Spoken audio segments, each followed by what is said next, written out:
नमस्कार दोस्तों, स्वागत है आपका प्राइम पुरुष चैनल पर, जहां पर हम डिस्कस करते हैं पुरुष और उनके वेलनेस के बारे में।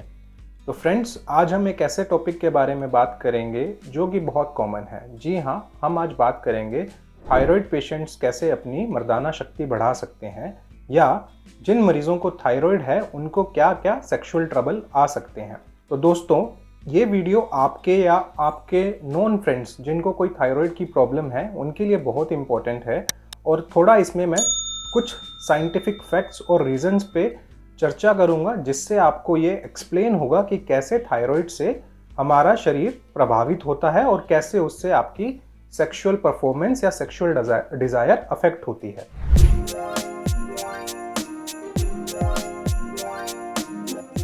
थायराइड क्या है? थायराइड एक एंडोक्राइन ग्लैंड है जो कि हमारी गर्दन के यहाँ नीचे बिल्कुल पाया जाता है। तो इस ग्लैंड से एक केमिकल प्रोड्यूस होता है, एक हार्मोन प्रोड्यूस होता है जिसका नाम होता है थायरोक्सिन। अब ये थायरोक्सिन करता क्या है? तो बेसिकली थायरोक्सिन को अगर मैं आम भाषा में बोलूं तो ये आपकी बॉडी का फ्यूल है, आपकी बॉडी का ये पेट्रोल या डीजल है, जिससे आपकी बॉडी को एनर्जी मिलती है, जिससे आपकी बॉडी का मेटाबॉलिज्म कंट्रोल होता है। तो जब ये थायराइड की प्रॉब्लम आती है तो उसके बहुत सारे सिम्टम्स हो सकते हैं। अब जब थायराइड की प्रॉब्लम आती है तो इसमें मेनली हम दो प्रॉब्लम्स के बारे में डिस्कस करते हैं। बात करेंगे पहले कि हाइपोथायरॉयडिज्म और सेक्सुअल डिस्फंक्शन। तो हाइपोथायरॉयडिज्म मीन्स कि आपकी बॉडी में जो थायराइड लेवल है या थायरोक्सिन लेवल है वो कम प्रोडक्शन हो रहा है, जिसकी वजह से आपकी बॉडी में एनर्जी कम हो जाती है और जिसकी वजह से आप बहुत ज़्यादा थका थका महसूस करते हैं, या जिसकी वजह से आप बहुत ज़्यादा फटीग महसूस करते हैं। तो फ्रेंड्स, ऐसा भी देखा गया है साइंटिफिक स्टडीज में कि जब थायरोक्सिन का प्रोडक्शन कम होता है तो उससे टेस्टोस्टेरोन का प्रोडक्शन भी अफेक्ट होता है, जिसकी वजह से टेस्टोस्टेरोन की प्रोडक्शन भी कम हो जाती है। एंड जैसा कि हम जानते हैं कि टेस्टोस्टेरोन की प्रोडक्शन से आपका स्पर्म काउंट खराब हो सकता है, आपकी इरेक्टाइल डिस्फंक्शन की प्रॉब्लम आ सकती है। तो इस तरीके से जिन मरीजों में थायराइड कम बनता है, मीन्स कि जिसको हम बोलते हैं मोटापे वाला थायराइड, तो उनमें इरेक्टाइल डिस्फंक्शन या सेक्सुअल वीकनेस की प्रॉब्लम देखी जा सकती है। अब नेक्स्ट होता है हाइपरथायरॉयडिज्म। मीन्स कि जब ये हार्मोन आपका ज़्यादा बन रहा है बॉडी में, तो जैसा कि अगर ये हार्मोन ज़्यादा बन रहा है तो इट मीन्स कि आपकी बॉडी का मेटाबॉलिज्म इंक्रीज कर रहा है। मतलब वो मरीज को ज़्यादा पसीना आता है, ज़्यादा गर्मी लगती है, हार्ट रेट ज़्यादा रहती है, सर्दियों में भी बोलेगा कि मुझे गर्मी बहुत ज़्यादा लग रही है। और सबसे ज़्यादा कॉमन सिम्टम होता है इनका कि इनको वेट गेन नहीं होता। तो ऐसे में क्या होता है कि इनकी बॉडी में स्ट्रेस हार्मोन जो कि कोर्टिसोल होता है उसका प्रोडक्शन बहुत ज़्यादा हो जाता है, और जब कोर्टिसोल का प्रोडक्शन बहुत ज़्यादा हो जाता है उसकी वजह से टेस्टोस्टेरोन का प्रोडक्शन कम हो जाता है। तो ये दोनों आपस में फिर से एक दूसरे से टकराते हैं, और फिर से जब टेस्टोस्टेरोन का प्रोडक्शन कम हो जाता है तो ऐसा देखा गया है कि हाइपरथायरॉयडिज्म वाले मरीजों को प्रीमेच्योर इजैकुलेशन यानी शीघ्र पतन और इरेक्टाइल डिस्फंक्शन की प्रॉब्लम ज्यादा आती है। इसमें नेक्स्ट कंडीशन जो आती है वो है ऑटो इम्यून थायरॉयडिटिस।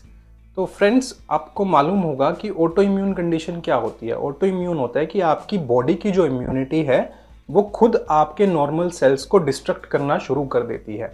तो कोई इन्फेक्शन हो जाता है या कोई ऐसी कंडीशन आ जाती है कि आपकी बॉडी का जो इम्यून सिस्टम है वो आपके थायराइड ग्लैंड के प्रति एक्टिवेट हो जाता है। मतलब वो उसे ऐसा कंसीडर करता है कि ये बाहर के सेल्स हैं, जिसकी वजह से आपके थायराइड ग्लैंड का डिस्ट्रक्शन शुरू हो जाता है। तो इसको कंडीशन को बोलते हैं ग्रेव्स डिजीज, हैशिमोटो थायरॉयडिटिस। तो ऐसी कंडीशंस में भी आपको सेक्सुअल इफेक्ट्स आ सकते हैं। तो इसके लिए करना क्या चाहिए फ्रेंड्स? तो सबसे पहले तो इसके लिए सबसे ज़रूरी है कि आप अपने एंडोक्रिनोलॉजिस्ट या फैमिली फिजिशियन को दिखाएं, जो कि आपके थायराइड लेवल्स को टेस्ट करें और उसे उस हिसाब से हाइपरथायरॉयडिज्म, हाइपो के हिसाब से या ऑटो इम्यून के हिसाब से आपकी मेडिसिन रेगुलेट कर सके। लेकिन दोस्तों, अभी इसके अलावा कुछ ऐसे भी तरीके हैं, फॉर एग्जांपल डाइट या कुछ ऐसी मॉडिफिकेशंस जिनको आप अपनी डे टू डे एक्टिविटी में फॉलो करके आप अपनी मर्दाना ताकत बढ़ा सकते हैं। तो इसमें फर्स्ट आता है सेलेनियम एंड जिंक। तो ये दोनों ऐसे मिनरल्स हैं जो थायराइड की प्रोडक्शन को भी बढ़ाते हैं और जो थायराइड ग्लैंड की एक्टिविटी के लिए भी इम्पॉर्टेंट है। सिमिलरली जिंक जो है वो टेस्टोस्टेरोन की मैच्योरेशन के लिए इम्पॉर्टेंट है।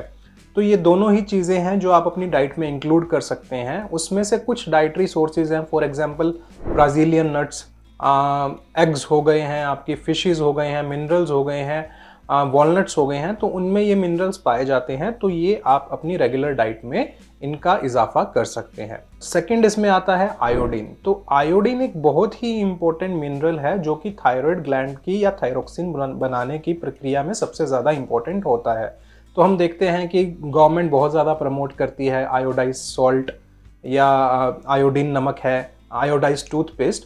तो इसका लेकिन हमें ये ध्यान रखना है कि हमें एक्सेस आयोडीन भी नहीं लेना है, क्योंकि एक्सेस आयोडीन लेने से भी थायराइड की प्रॉब्लम बढ़ सकती है, जिससे अगेन आपकी सेक्सुअल हेल्थ अफेक्ट हो सकती है। तो आयोडीन के सबसे ज़्यादा अच्छे सोर्सेज हैं कि नमक हो गया है, मिनरल्स हो गए हैं, कुछ और का आपके टूथपेस्ट में भी है, तो उनमें आयोडीन की मात्रा अच्छी होती है। इसके अलावा देखा गया है कि थायराइड पेशेंट्स में fibre, high fibre diet, for example fruits, vegetables, salad, तो ये चीज़ें काफ़ी मदद करती हैं, जिनसे उनको कॉन्स्टिपेशन या डायरिया की प्रॉब्लम में बहुत ज़्यादा हेल्प मिलती है और उससे न्यूट्रिशन ठीक होता है, जिससे कि अगेन आपकी बॉडी एनर्जेटिक फील करती है।